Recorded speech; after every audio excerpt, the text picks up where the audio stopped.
When my husband Mike and I were traveling in South Africa, we had an opportunity to visit the ancient stone circle Adam's calendar.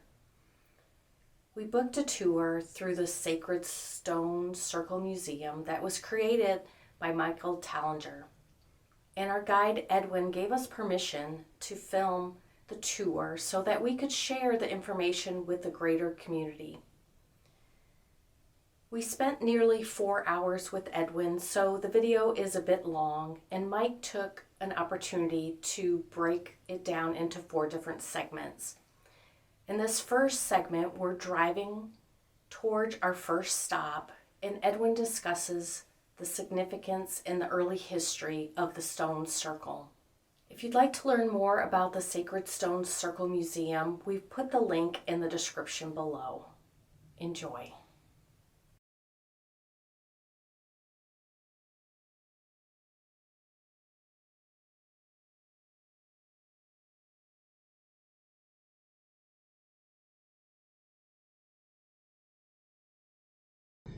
So, what?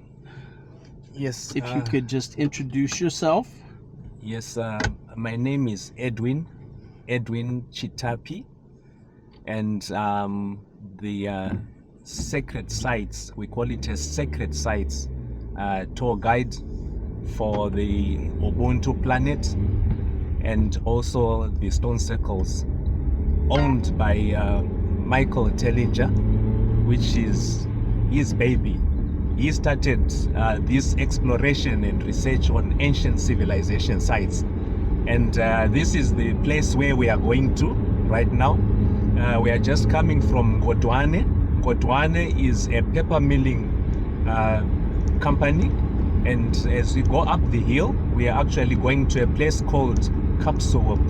Now, Kapsewop is just adjacent the Barberton Valley, which we are also going to see when we get there, and it's 1,700 meters above sea level. That's where we are going, and this place is the host of Inzalo Yelanga, which is commonly known as Adam's calendar.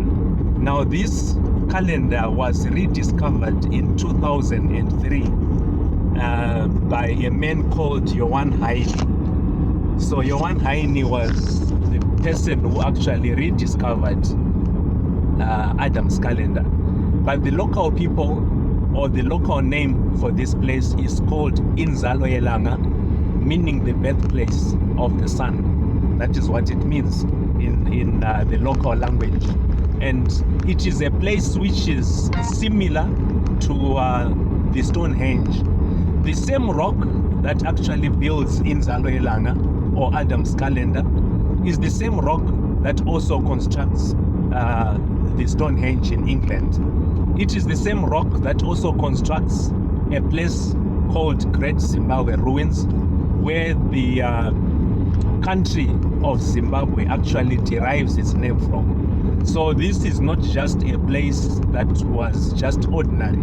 We know that it was purposefully constructed or purposefully built so that something was actually taking place in human civilizations.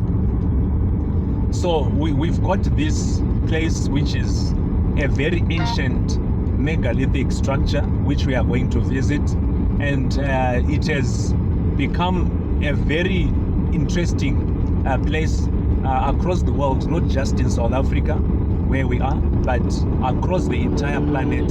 A lot of people are beginning to awaken with the rise of consciousness in humanity. People are beginning to ask questions about why are we suddenly beginning to discover ancient civilization sites. Why now?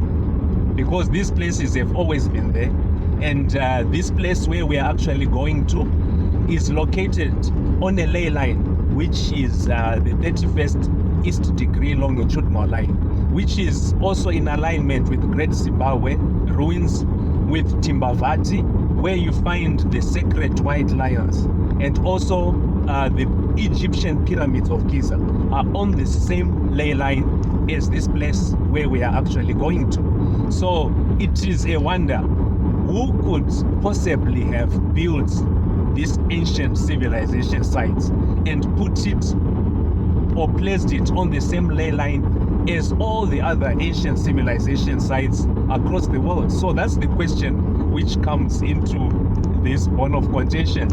And this has also baffled scientists and researchers, geologists and archaeologists the same, to say, but what was happening on this planet?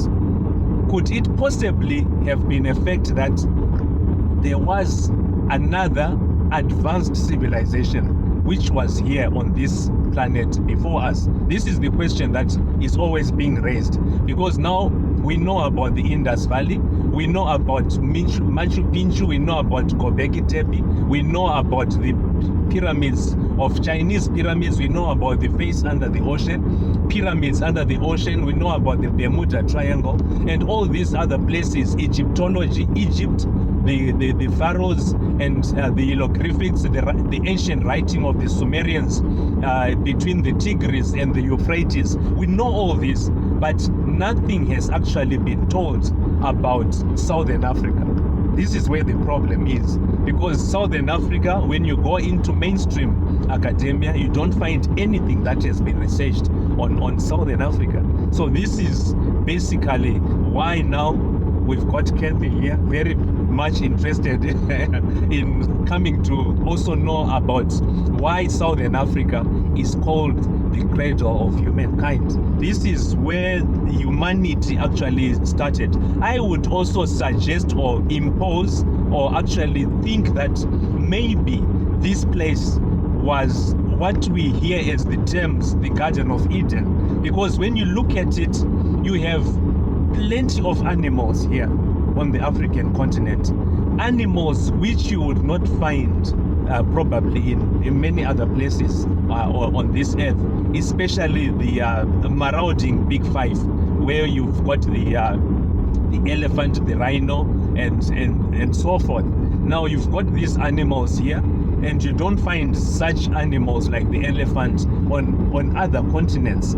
You just have to export them from here to go to other continents. So definitely people would, of course, beg to differ, but I think this probably could have possibly been the Garden of Eden, which we are being told about in the Bible. And we know that we have a lot of other evidence which a lot of archaeobotanists have now gathered up from the ground, from deep down mine shafts, that suggest that this Southern Africa is indeed the land of the gold and silver, and also King Solomon's mines, and also probably where humanity started.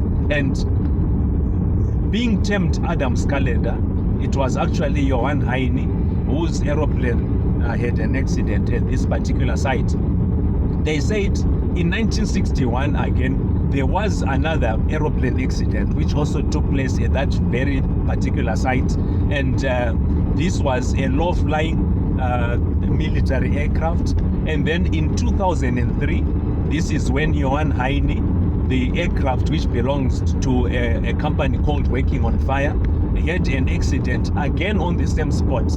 And in both instances, the engines switched off, and as they attempted to fly over Adam's calendar, and they fell into the valley both ways in 1961 and in 2003. This is what made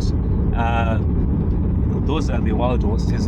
I know. Beautiful. Very beautiful. So this could probably have what caused now Johann Heine to go and try and research more on what could possibly have transpired as the aeroplane was flying over the. So he thought yes, that outside influences created the engine to stop on the airplane. Yes, probably. He thought about outside influences because he was not very much impressed by the Aviation Association's report. And he said, let me get, an independent assessor who does electromagnetism and quantum physics. And these guys who have done a lot of work in Germany came in to actually have a look, because they've been all over the world. They've been doing the Bermuda Triangle, they've been doing Egyptology and a lot of other sites which are very fascinating in electromagnetic field influences. And they came to Adam's calendar, and then they managed to just unpack this mind-blowing evidence of something that was way beyond the scope of modern technology and humanity. They actually found an huge electromagnetic field shifting out of the Barberton crater, and this is where they also guessed that it could be the place which could possibly have been King Solomon's mines, because when you overlook the crater from Adam's calendar, you see that there was a vast civilization who were engaged in gold mining in the crater.